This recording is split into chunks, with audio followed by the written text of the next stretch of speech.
Good evening, good evening, good evening again, folks.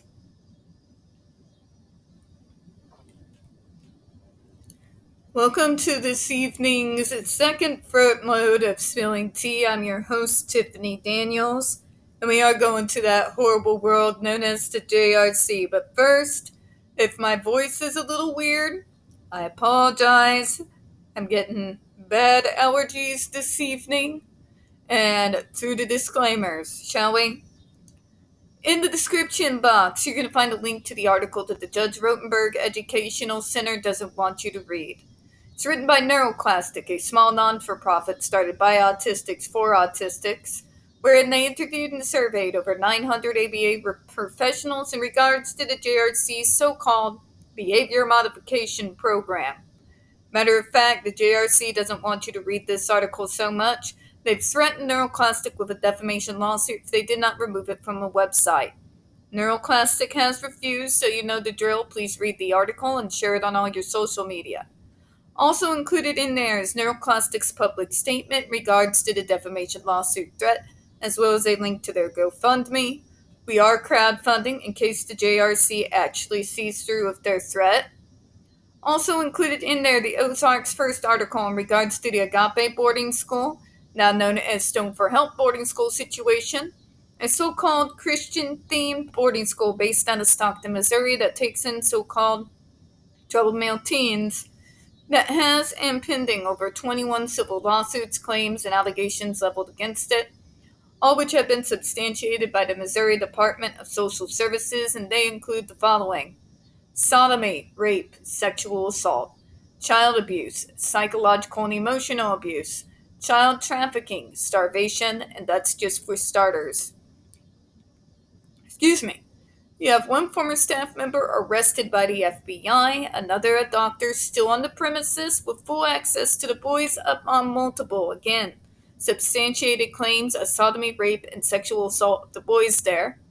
You have an attorney general too busy chasing after drag queens and trying and failing to defund public libraries to actually do his job. And you got a governor off his nuts who sent help. Read that article. Share it on all your social media. We have all the pertinent links to the Stop the Shocks campaign as well, including Autistic Hoya's massive archive on the subject, Jennifer Masumba's behavioral sheet of shockable offenses, a clip out of the 7-hour ordeal undergone by Andre McCollins back in 2002, the templates, and the ever-present, self-explanatory Change.org Shut the Judge Rotenberg Center Down petition. When we discuss the JRC, you're going to hear vivid descriptions of and catch clips of surveillance footage of peoples with disabilities being tortured and abused. If you got young children present, folks, please use your headphones, alright? Trigger warning, this channel is marked not for children for a reason. We use profanity on occasion and speak on dark subjects. If your child is 16 and younger and they are watching this, very obviously parental supervision is very much advised, alright? Another trigger warning, we are reading a New England law review that was done in the summer of 1988. You're going to hear abuse apologencia, torture apologencia, and how the almighty parent never does anything wrong. So be prepared to be triggered as I am about the stupid, okay? We're going to try to make this one particularly short and sweet. Hopefully, right? Alright. The doctrine of substituted judgment has been deemed appropriate for protecting incompetent's right to refuse painful, life-sustaining treatment, antipsychotic medication, or chemotherapy treatments. Again with the life-sustaining. Let me be devil's advocate here. The hell are you talking about? Since when is starving people life-saving? Since when is not leaving one piece of their skin unbruised life-saving? Since when is sleep depriving or randomly jumping people in any way, capacity, or form has been found in any way whatsoever to be life-sustaining? Are you on crack?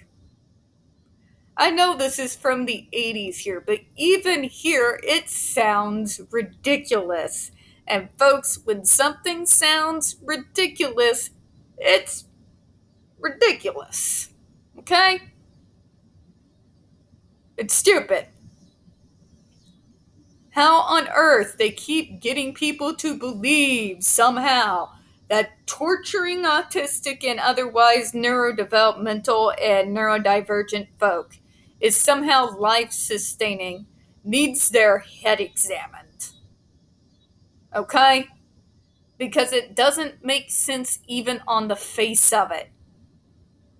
Just a basic knowledge of humanity begs to argue this particular question here. Logic would like a word.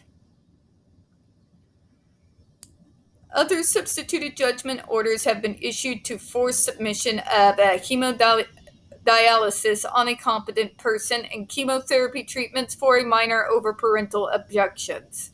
Again, folks, this is what the JRC does. When they get a student and the parent refuses or they remove their consent, they will go over their heads to the judge, who bends over backwards to give the JRC whatever they want. So they can yank parental rights away from the parents of the kids in this school. Parents, if you are thinking about sending your kids to this school, if nothing else I have said about it has ever grabbed your attention, listen to me now. If in the future you try to remove your consent for this horrific and barbaric practice that they engage in at the JRC, they will go over your head without your consent and without your knowledge to get that substituted judgment in order to be able to harm your kids. Chew on that one before you send them to this place. See, this is why living wills are extremely, extremely important, folks. Because no matter what they say here, this is why the living will came into being in the first place. Because people got very tired of their wishes being ignored. And just saying, we'll just get a judge to sign off and tell you no. See, they can't really try that crap when you've got a living will. So if you are disabled, elderly, or otherwise, I say everyone needs a living will so that their wishes and not some wishes of some third party who wants to continue to make money off of you can continue to profit off of you. Living wills, folks. I cannot emphasize it enough. In making any substituted judgment the determination, the court considers the following: the preferences of the patient. No, you don't. You don't give two shits about us. You don't care what we want. That is very obvious, or you wouldn't be going to get a substituted judgment in the first place. Please do not blow smoke up my ass and tell me it's perfume, alright? Jeez. Whether the patient's religious beliefs would be inconsistent with such treatment. You think Dr. Israel gives a care about any of these kids' religious affiliations? The desires and impact on the family. Yeah, they don't care. Or there wouldn't be 6 dead kids from this school if they actually cared about the family. Any harm resulting from the treatment, any harm resulting from the denial of treatment, prognosis without treatment, and prognosis with treatment. The state's interest in protecting the lives of its citizens, the public policy issue is also evaluated, but it's evaluated in your all's concept of what is normal and your guys' idea of what quality of life is. Quality of life, it's one of those things that they like to hammer you in the head with. It's one of the main arguments that they use to prop up euthanasia. Yeah, but here's the crutch. Quality of life and what that looks like is as different as each individual human is on this planet. What I determine is my quality of life is going to be extremely different from yours. When you have the medical model determining for you what they believe quality of life is, when they hold all the power to do whatever the hell they want with you, and let's face this, wag the judges whatever way they want to wag them, where does that leave us? Up shit creek without a paddle. The fact of the matter is, we in places like this are denied even the resemblance, even on paper, the idea that we consent to this insanity. That is the actual reality. The denial of treatment that they like to call it the JRC is life-saving. But there will be harm if we refuse to torture me. Because that's what we're talking here, regardless of all the fancy words and the pathetic word salad and apologencia we're seeing on here. If ever I could want to be denied any kind of treatment, JRC would be number one in that book. Just saying.